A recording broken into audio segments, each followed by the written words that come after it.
Hi guys, welcome back to my channel. I'm Rhea and this is Rhea Reads, and today I'm gonna be talking about Fable for the End of the World. And I got sent an arc of this novel from NetGalley so I could read it and review it beforehand, and I did really enjoy this book. And the first part of this will be no spoilers, and then I'll let you know when I'm gonna start talking about spoilers. Okay, this book is kind of hard to explain, but I will do my best. So Fable for the End of the World is a young adult dystopian which follows two female main characters. Our first female main character is a kind of middle-class poor citizen, and she's just trying to get by, find good work and do her job so that she, her brother, her mom can live comfortable enough. But this world is very class divided, and a lot of people have to fight for resources and everything, and you really don't want to get into debt in this world, and if you do, then you will have to sacrifice somebody to take part in these games, and in these games there's somebody's that's hunting you, and if that's just entertainment that's televised to everybody, and so if you survive, you survive, but most people don't. So she gets put into those games. And the second main character we follow is the person that hunts the sacrifices.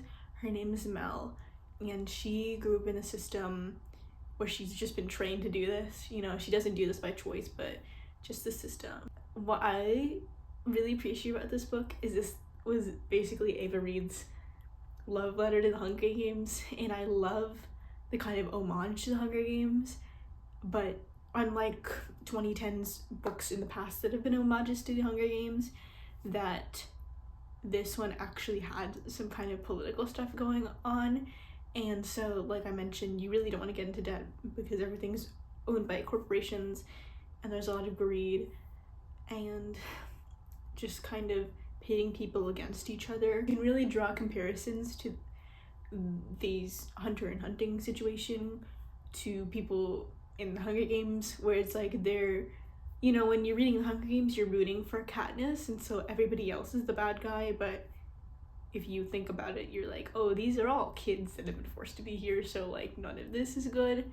And I really like that component in this book. Initially I was like on Inessa's side, like I didn't want to be on Mel's side, I wanted Inessa to live, and then when we got Mel's perspective, I was just really blown away. I was like, oh, like she's not the bad guy, the system is the bad guy for making her do this.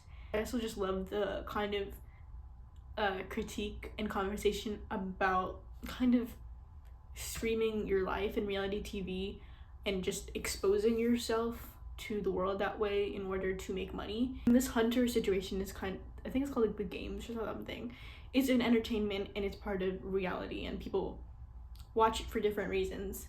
And then also, before Inessa gets in the game, she also just like streams and talks about her life, because obviously streaming yourself and sharing content about yourself is a very new age thing. It's all about exploiting and exploiting yourself for content, and I thought that was interesting. And then the world is pretty interesting.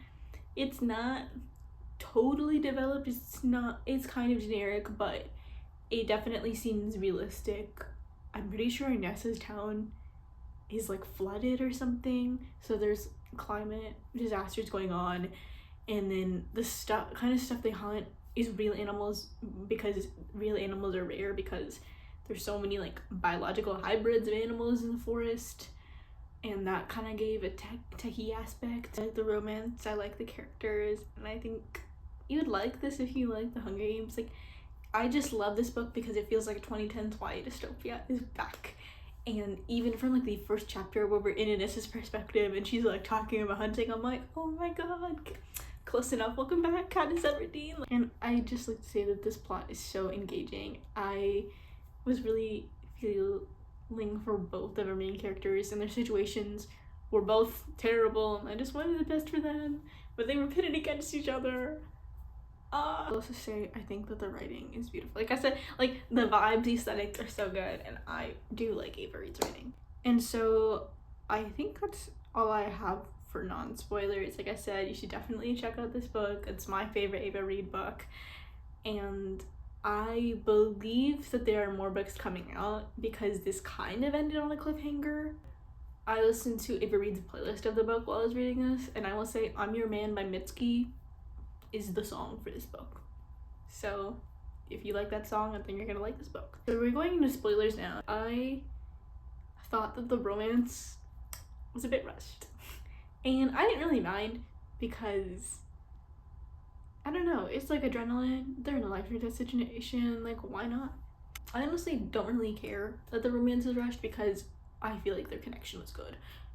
However, I will say I just didn't love how inconclusive the ending was in terms of just like Mel got taken back. She's initially hunting Inessa and they kind of come to a truce, but then it becomes even more than a truce because they actually recognize each other as people. Oh my god, romance. And you know, they got separated. I'm pretty sure like Mel's boss like took her back and was like, and then the ending you see that like she literally gets like forcefully married to somebody and you're not sure how much she remembers because of how much the government like manipulates them. And so I just thought that was just kind of a weird ending because Anissa was like, I'll make her remember, one day she'll remember. And I do really like that scene, like it was a very emotional scene. I just don't know where we go from here. The ending kind of like climax happens and then we essentially just get like a flash forward and then like a recap of what happens. And I don't necessarily want the book to be longer because I feel like it would have dragged. Like the things they told us at the end weren't necessarily things I needed to see them realize, but I think the kind of like the side plot of them not knowing, of Anissa and her brother not knowing where her dad went and trying to figure out the coordinates, and then it says at the end that it like leads nowhere and they don't know what that was. And I don't know what that was either. Like are we gonna get more answers for that, or was that the answer? I know Ava Reed doesn't really write series, and I say this because I also got an arc of Theory and Dreaming. Sunny and Drowning was supposed to be like a standalone, and then in the other notes she was like, I wanted to write more about Eston and Preffy, and I was like, Preston and Effie, and I respect that. Like, do what you gotta do. I just wish we kind of got like a kind of definitive ending of what the next chapter is, because I'm pretty sure she's gonna write more. I just don't know, and I feel like she would write something else and then come back to this, which like I'm fine with. I just need to know, girl. Like, you just need to let me know. I really like the relationship between Anissa and her brother, and he's actually younger than her, so I kept on forgetting about that, but that was crazy.